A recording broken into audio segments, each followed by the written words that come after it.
All right, Nico, can you say, welcome to another episode of Healthy Births, Happy Babies? It's a happy episode. Happy babies.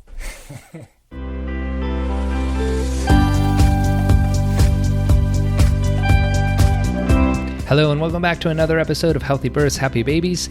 I'm Dr. Jay Warren, your host, and if you've been listening for a while, you know this, but if you're brand new to the podcast, this podcast is all about giving you empowering information to have a healthy pregnancy, as natural as possible, childbirth, postpartum recovery, and even information about parenting, those newborns, the toddlers, and on up. And I've been doing this for over 2.5 years, giving over 100 episodes so far on this type of information. But I wanted to tell you that I'm going to be launching another podcast called The Dadhood Journey, solely focusing on the dads, looking over the library of information in this podcast of Healthy Births, Happy Babies. There's tons of information, but I really don't feel I've served the dads as well as I could. And I've been getting a lot of feedback about creating more information around that. So at the time of this recording, the podcast is not yet out, but probably by the time you're listening to it will be. It's going to be called The Dadhood Journey,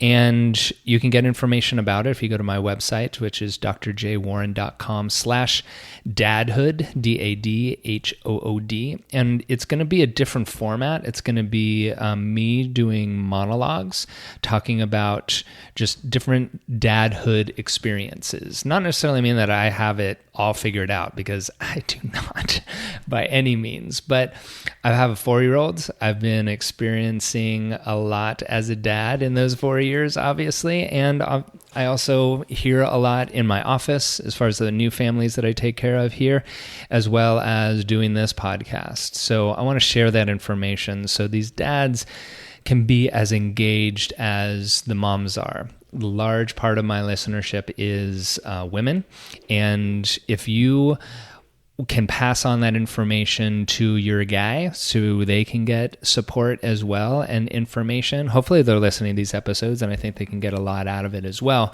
But this one will definitely be dad specific. I'm really excited about it, and I'm putting things together as we speak to be able to launch on Father's Day, which is June 17th, 2018. So I'm really excited about that. Again, you can learn more about it and sign up for updates about it at drjwarren.com. Dadhood. So with that, now I'm going to switch over to the topic and the guest that we have today, which is Bryn Huntpalmer. She is the host of the Birth Hour podcast. It's a podcast I've been recommending for a long, long time. She has women coming onto her podcast sharing their birth stories, and there's so much to learn from all of that. And she's going to share much, much more about what her podcast includes and the value that it provides. So before I switch over to my conversation with Bryn, let me take a short message and we'll come right back. Hi, it's Dr. J, and I am so excited to announce to you that my new online program is now available.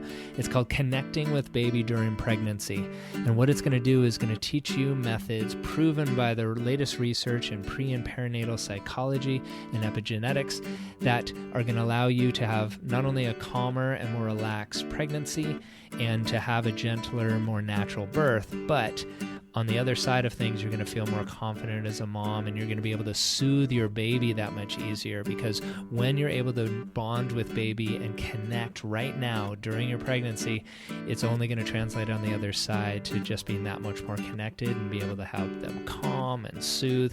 It's a really important thing. So head on over to drj.warren.com/CWB, that's Connecting with Baby, and you can learn all about it.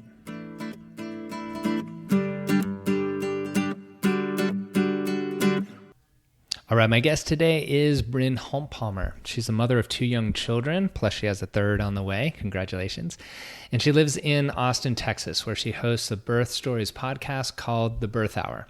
Her mission with The Birth Hour is to encourage women to be informed about pregnancy and childbirth and know their options while creating a community for moms to support one another through pregnancy and motherhood. Her podcast has grown rapidly since its launch in 2015 with over 4 million downloads so far, and she has a really strong, supportive Instagram community as well. So let me switch on over to my conversation with Bryn right now.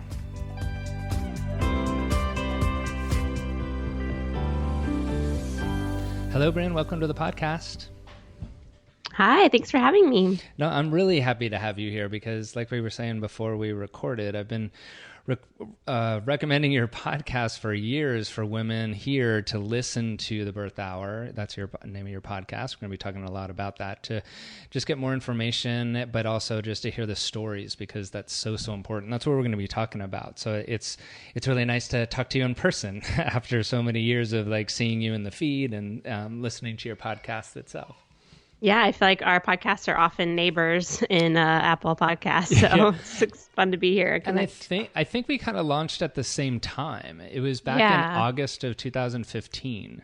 Yeah, it was September. September, yeah. Yep. And I remember back then in Apple and iTunes, New and Noteworthy was a thing, and getting up into that list there, I remember seeing your podcast. So it's nice to finally meet after a couple of years. I love talking with fellow podcasters, so this is going to be great. Me too. Yeah, so you, obviously, like your podcast, The Birth Hour, it's all about birth stories, and you have women coming on telling stories in all kinds of things, whether it's home birth or hospital, all kinds of different situations. But in your own story, it was really becoming a mama yourself that got this whole started. Is that right? Yeah, when I was pregnant with my oldest, I was just obsessed with reading birth stories and watching YouTube videos and stuff like that. But I think it was when birth stories were really becoming a thing that people were putting out on the internet more, like bloggers were writing them and stuff like that. And so I would just read them like crazy, especially home births, because that's what I was planning. And I didn't know anyone personally in my life that had had one. So it was a good way to just kind of see how it had gone for other people.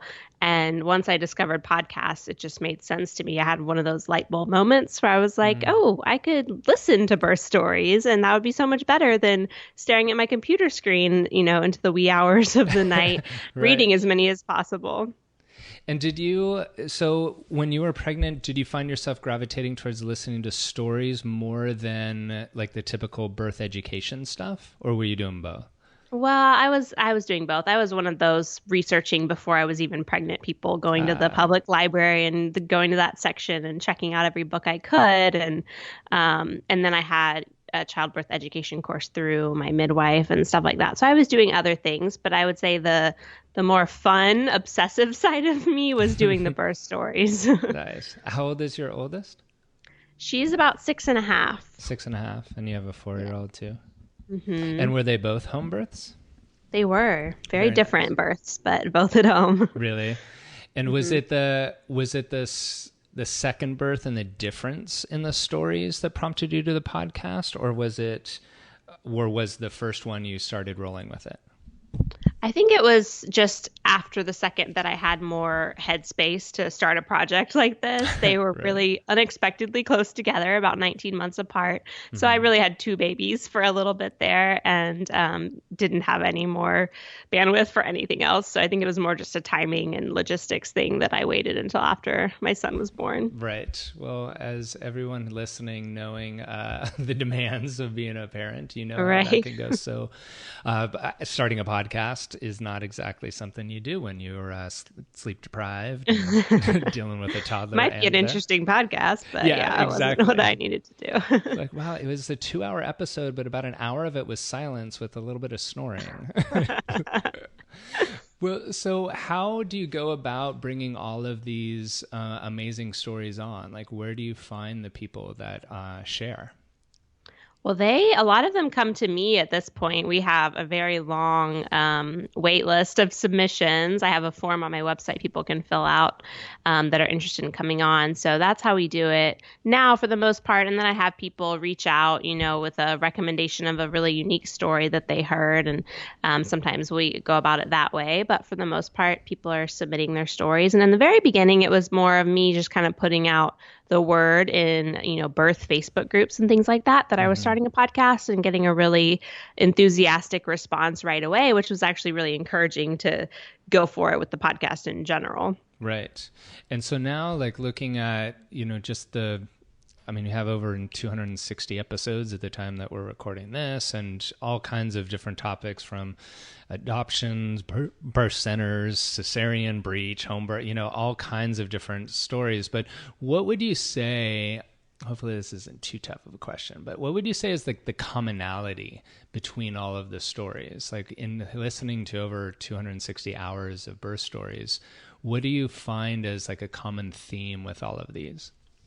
I would say, the commonality is that they're all different, even if, it's the same mom who had two hospital births. There's something about them that makes them different. And so, a lot of moms will say, oh, I wouldn't share mine. My story's boring. I'm like, there's no boring birth story. They're all different. There's something to be learned from all of them.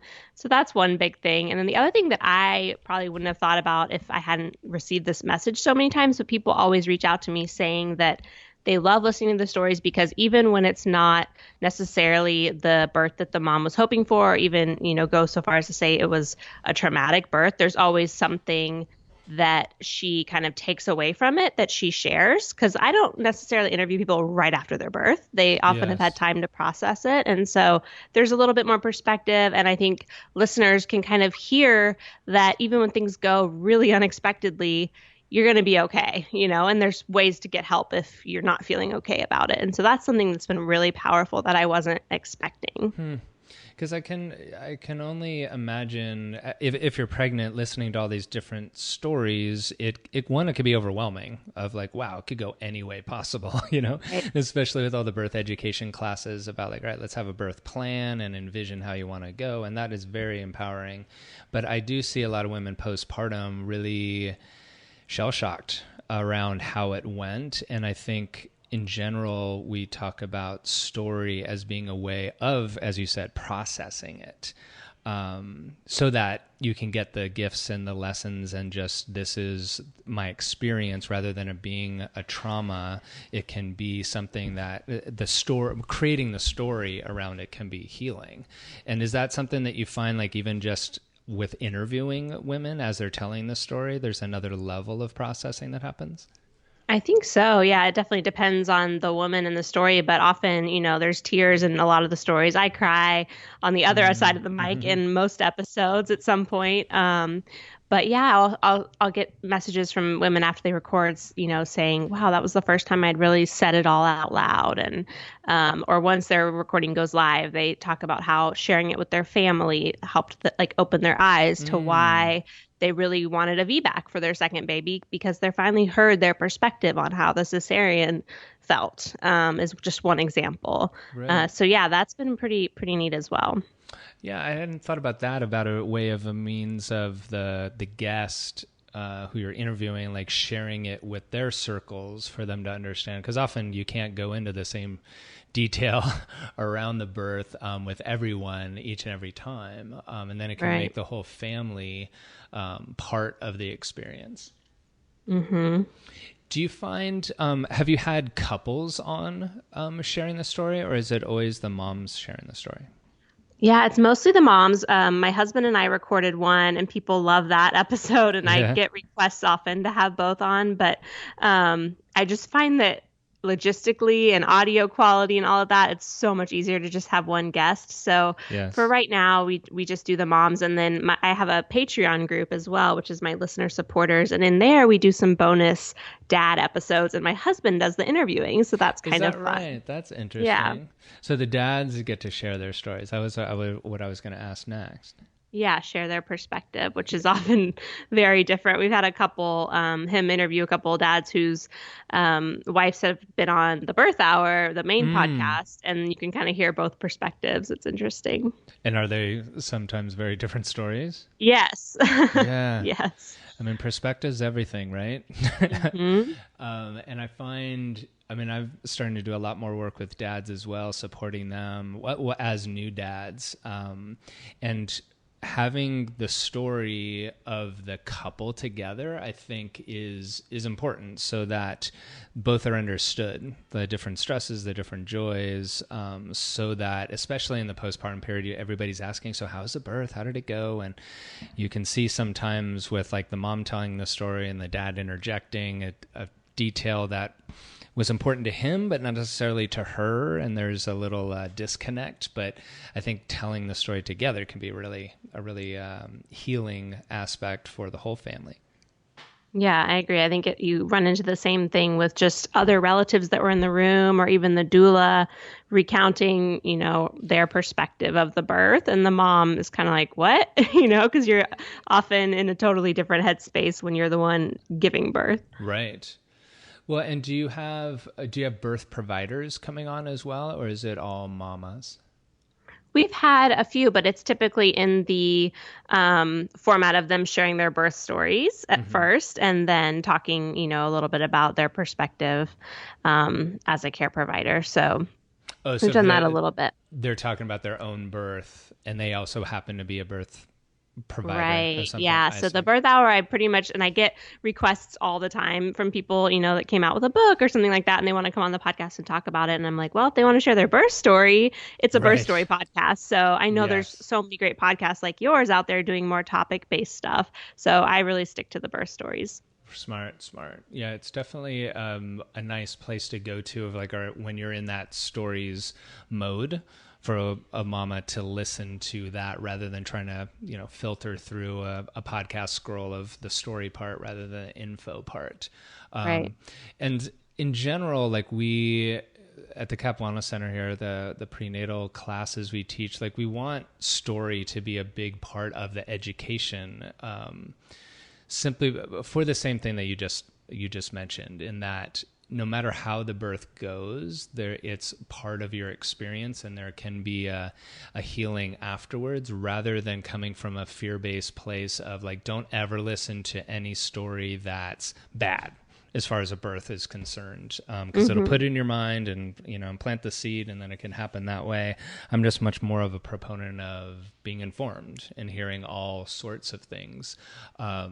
Did you find yourself, when you were first starting the show, that you wanted to bring on kind of, I want to say, only positive birth stories, or were you very open to hey, this is birth, this is how it goes down sometimes, let's share the whole thing?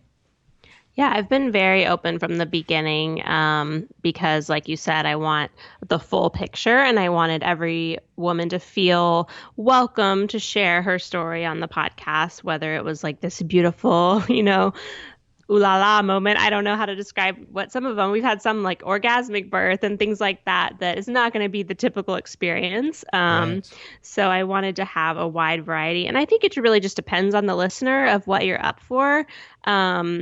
And the descriptions of my episodes are typically pretty telling of what it's going to be about. So if you feel like you're going to be triggered around a certain type of birth, you can just skip those episodes. But I often get messages from moms who say, oh, I listened to every water birth and birth center story because that's what I was planning. And then I transferred to the hospital, ended up with a cesarean. And now I'm going back and listening to all those stories, but I wish I had listened to them in the beginning so that I could have been more prepared for what was happening. And I think, again, that just depends on the person, whether you want that kind of preparation or you don't want that in your headspace at all. But I think for me personally, having had 2 home births, I took the class through my midwife and was prepared for a home birth. But if I had transferred, I would have been just a deer in headlights. I was not prepared for that at all. So I really appreciate that perspective, and have heard that a lot from a lot of moms. And the ones that did listen to them all feel more empowered when things go unexpectedly, which you and I both know with birth happens quite frequently. It does. I mean, we always want to put as much energy towards plan A, but B, C, D, E, and F, those plans show up all the time. In that comment you just made, there was an episode that I did around unassisted birth, and it was definitely on the other end of the spectrum for a lot of the listeners there, but I got a lot of comments of I don't feel confident enough to do an unassisted birth at home, but the perspective was, it was empowering because she was so rooted in that the hospital birth seemed that much more easy. So I, again, just like you, encourage women to get the whole picture of things rather than kind of tunnel vision. But I can understand in a first birth that, you're solely focused like, all right, I'm doing a home birth, water birth. That's what I want to get educated for. And there's value in that. But the spectrum that you cover is really broad. So it's a great resource for people. Yeah, and there's always someone out there that, will message me and say, I hadn't met a single other person who went through XYZ, and hearing from this mom made such a difference to me. And it's often something I didn't even know was a thing either, because there's so many different outcomes out there that we don't hear about because it's not like, dinner table conversation, but it's great for women to be able to connect on that level as well, I think. Right. And you had said too, like with you doing home births for your sons or for your kids, that you didn't really know anybody that done home births. So like you had to really find resources to support you in that. Right. Yeah. Yeah, I know when we, as a chiropractor, like home birth is very common and something that I was indoctrinated into that. And I really wanted that for my kid. Whenever my kid came around, I had my child many years after chiropractic school, but I also understood it was up to mom, whoever that ended up being. And thankfully she was on board with doing the home birth and it went fantastically, but it is something that's outside of the comfort zone for a lot of people.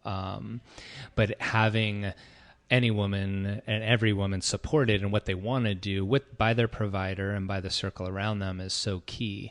And education is really important to that, to know like what you want to have for your birth. So I think your podcast definitely is a resource for that, to hear all kinds of different stories, to root them in the avenue that they want. And that kind of brings up your new program that I wanted to mention, because you've just launched a educational program, and I'd love for you to share with our listeners about that too. Yeah, so we just launched a childbirth education that's all online. It's called the Know Your Options childbirth course, because that's kind of been the goal with the birth hour from the beginning. Was we really just want women to learn what their options are from hearing these stories, and then make the decision that's right for them and feel supported and empowered in that decision.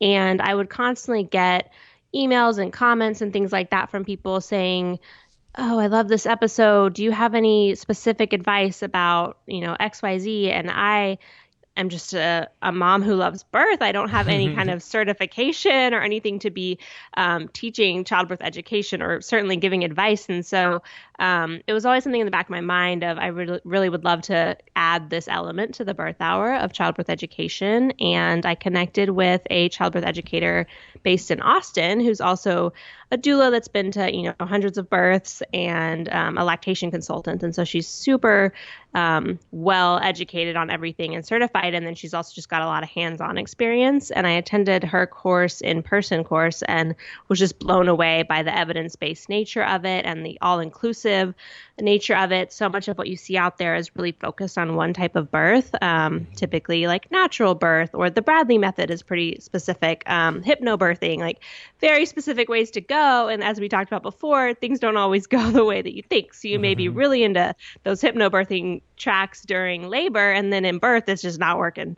And you want to have more information and more education. And so I was just so impressed with her content that I was like, we got to get this out there to more than just the local Austin mamas. So we made this online course that's one that you can take at your own pace and you get lifetime access to. So we have moms signed up who are still in the trying to conceive phase. They just really wanted to get on board with it. Yeah. So kind of like me, where I was reading all the books before I got pregnant. And then it also, when you sign up, you get access to a private community online, a Facebook group where I'm in there. And then Stephanie, who's our educator, is in there answering really specific questions. And that's lifetime access as well. So we have moms coming on postpartum and asking about breastfeeding and things like that. And it's just a really great community. So it's been fun.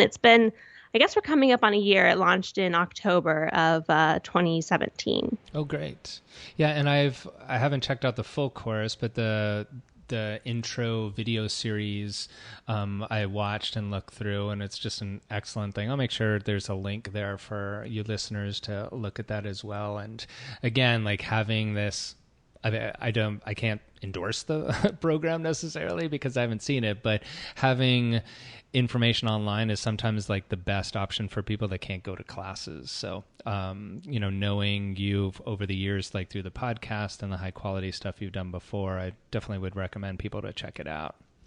Yeah, the online format has been really popular with a lot of the dads and partners as well, because sometimes, right? As moms, we're really, into reading all the books, and they're really targeted for the moms. There's very few books out there that are, good for dads. My husband was always kind of offended by them because they were like the caveman's guide to pregnancy. And he's like, really, do I have to be a caveman to learn about this? But I hear you. I felt the same way. Yeah. And so Stephanie's in-person classes were always for the couples. And so we really set up the online course to be for that as well. And the ability to take it from your couch at your own pace versus sitting in a room, with a bunch of couples you've never met, where you don't feel comfortable asking questions, has been really popular with the partners as well. And those guys are in the Facebook group too, so they can kind of be flies on the wall with the questions being asked, or jump in and ask their own questions too. Good. Yeah, the dads we work with here too, like want to be engaged. They just don't necessarily know how to. So right. Sometimes a way of, I don't know, anonymously, or as you said, flies on a wall, like checking things out, like gives them permission, right, to jump in and then get really educated and engaged and empowered to be just really great dads. So I appreciate that you're doing that for them. Yeah. So for our listeners, where can people find you, learn more about everything? Where can they get that info? So the best place to go is probably just thebirthhour.com. And if you're interested in the courses, there's a tab there that says courses that will take you to the right place. And then Instagram is our most popular social media outlet because we share all kinds of beautiful birth and postpartum and breastfeeding images that are so great to see. And that's just at the Birth Hour as well. So pretty easy to find. Yeah. And then the podcast, just search in any podcast app for the Birth Hour. Sure. And links to all of those things I'll make sure in the show notes. So if you're listening, you can just tap onto it and get involved with what Bryn's putting together. Well, Bryn, thank you so much for being here today. It's been a pleasure just meeting you and being in person. And I appreciate all the work that you're doing because I know it's making a big, big difference. Yeah, it's been really fun. Thanks for having me. Hi, it's Dr. J again, and I want to thank you so much for listening to the podcast. It's something I really enjoy doing, and I, as a parent, learn a ton from these experts coming on and sharing their wisdom, so I hope you're getting a lot out of it too. And I want to share something else with you. I've created a guide called the 40 Ways to Connect with Your Baby During Pregnancy. It's full of simple things you can do on a day-to-day basis that will help strengthen that bond that you have with your baby. It's a free download. You can go to my website at drjwarren.com/40ways and just enter your email. I'll send it right to you. You can download it and start working on it right away. All of the research that I'm learning in the fields of epigenetics and attachment parenting is showing that the more bonded you are during your pregnancy with your baby, the better the birth is going to go and the better parenting is going to go because you have that strong foundation, a strong connection to build upon. So go again to my website. It's drjwarren.com/40ways and get that free guide. And again, thanks for listening.